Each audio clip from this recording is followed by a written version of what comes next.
Ribosomes. आज हम लोग राइबोसोम पढ़ेंगे। इसके पहले हम लोग पढ़ चुके थे, माइटोकॉन्ड्रिया पढ़ चुके थे और एंडोप्लाज्मिक रेटिकुलम। राइबोसोम्स ये एक प्रकार का कोशिकांग होता है, सूक्ष्म कोशिकांग। कोशिकांग उसे कहते हैं जो कोशिका के अंदर होता है और ये सूक्ष्म कोशिकांग होता है, बहुत छोटा कोशिकांग होता है राइबोसोम। राइबोसोम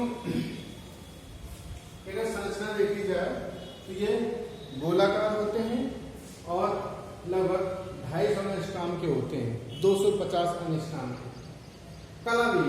कलाविहीन मतलब होता है इनके चारों ओर कोई मेम्ब्रेन या कोई झिल्ली नहीं होती।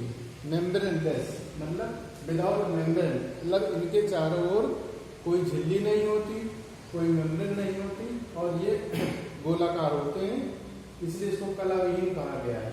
और इनका निर्माण आरएनए और राइबोन्यूक्लिक प्रोटीन से मिलकर बना होता है। आरएनए हम लोग पढ़े, आरएनए 3 प्रकार के होते हैं। आरआरएनए होता है, एमआरएनए होते हैं, टीआरएनए होते हैं। तो वो जो आरआरएनए होता है उस आरआरएनए और राइबोन्यूक्लिक प्रोटीन मिल करके राइबोसोम का निर्माण करते हैं। फिर एक समझ लेते हैं। राइबोसोम एक प्रकार का सूक्ष्म कोशिकांग है, गोलाकार होता है, इसका आकार लगभग 250 एंगस्ट्रॉम होता है, कलाविहीन होता है। कलाविहीन मतलब इसके चारों ओर कोई झिल्ली नहीं होती है और इसका निर्माण आरएनए और राइबोन्यूक्लिक प्रोटीन से मिलकर बनता है। अब इसकी खोज कैसे की, किसने की? खोज की इसकी रॉबिन्सन और पैलाडे ने। रॉबिन्सन और पैलाडे ने इसकी खोज की। ये हरित कवक में माइटोकॉन्ड्रिया केंद्रक में पाए जाते हैं। अभी हम लोग पढ़े थे, माइटोकॉन्ड्रिया पढ़े थे। माइटोकॉन्ड्रिया में एक शब्द आया था कोशिका के अंदर कोशिकांग। ये कोशिका के अंदर कोशिका या ऑटोनोमस कोशिकांग, स्वशासित कोशिकांग। तो जो स्वशासित कोशिकांग होता है, स्वशासित कोशिकांग प्रोकैरियोटिक कोशिका समकक्ष होता है और उसमें हमने देखा था उसमें 70 राइबोसोम था, सूक्ष्म मात्रा में आरएनए था, डीएनए था, आरएनए था। तो जो 70 राइबोसोम होते हैं ये हरित कवक और माइटोकॉन्ड्रिया के अंदर पाए जाते हैं, जीवाणु में पाए जाते हैं, प्रोकैरियोटिक कोशिका में पाए जाते हैं और केंद्र में पाए जाते हैं।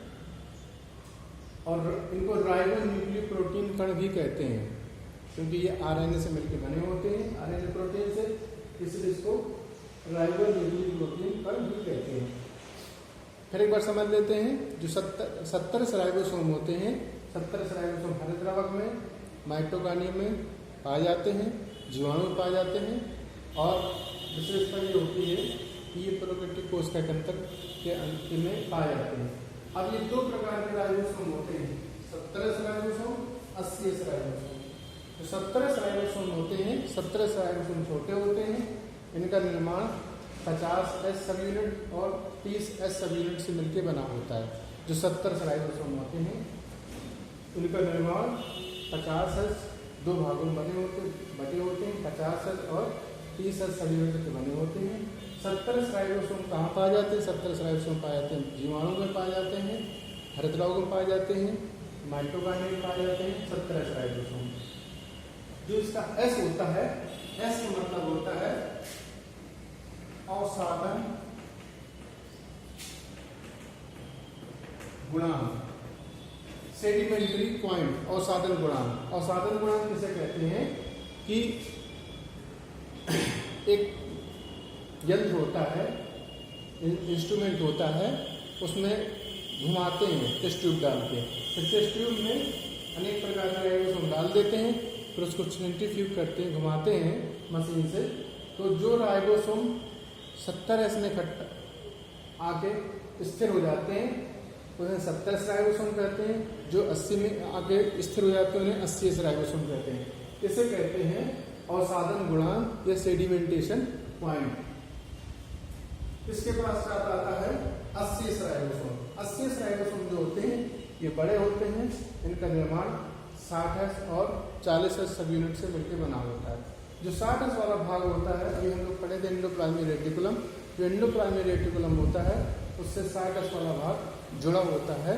और हम लोग पढ़े थे कि दो प्रकार के ईआर होते हैं, एक खुरदुरे ईआर होते हैं, एक सपाट ईआर होते हैं।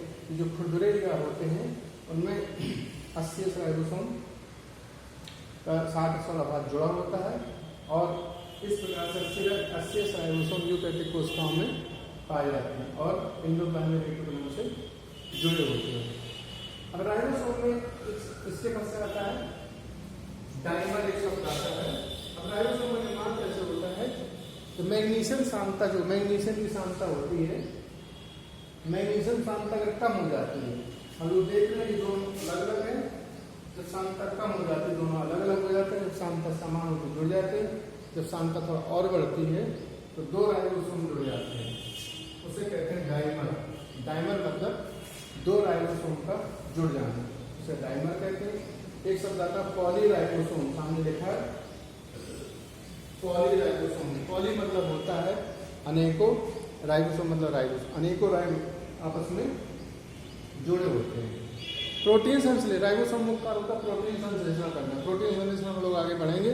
प्रोटीन संश्लेषण के लिए क्या होता है कि इसमें जो 3 प्रकार के आरएनए हम लोग पढ़े, आरआरएनए है, टीआरएनए है, आरआरएनए है।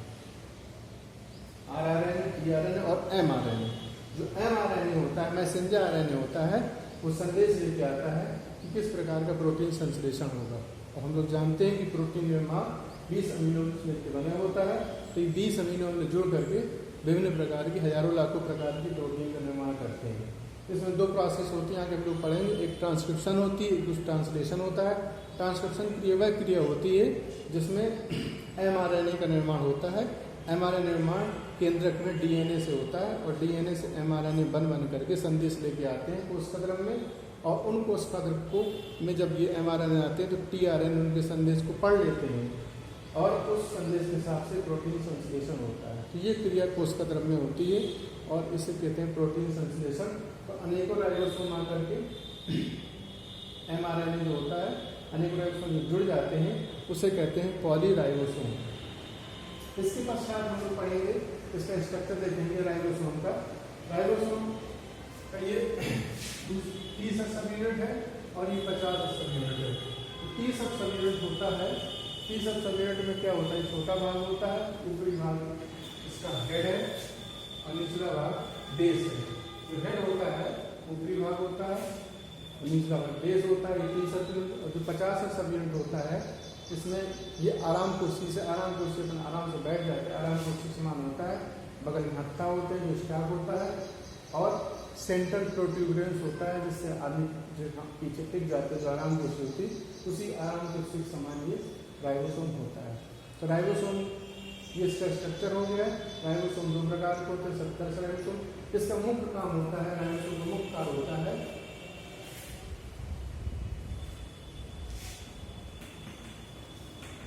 प्रोटीन का निर्माण। राइबोसोम मुख्य कार्य होता है प्रोटीन संश्लेषण या प्रोटीन का निर्माण। प्रोटीन का निर्माण जो होता है वो राइबोसोम के द्वारा होता है और राइबोसोम प्रोटीन संश्लेषण का कार्य करते हैं।